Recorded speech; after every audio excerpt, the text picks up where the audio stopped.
Ford Raptor. Ayan, so road test tayo. Papasok tayo dyan sa Swiss Road. Nakamonitor din tayo sa ating laptop habang tayo'y nananakbo. So ito po ay transmission po ang ating ginawa rito.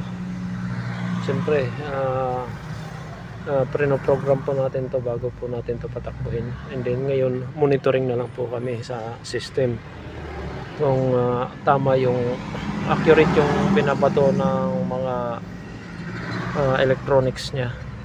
Tingnan natin yung accurate, at saka ganoon din yung shifting pattern nya, kung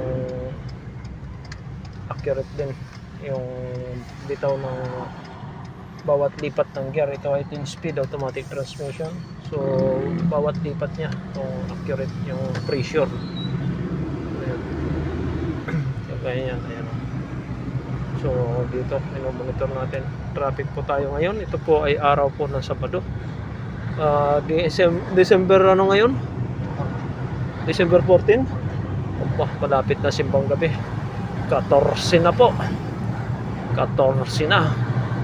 10 araw na lang ang lilipas, araw na ng Pasko. Merry Christmas. Yan, isang maligayang bati mula sa Global Pinoy Automatic Transmission Specialist.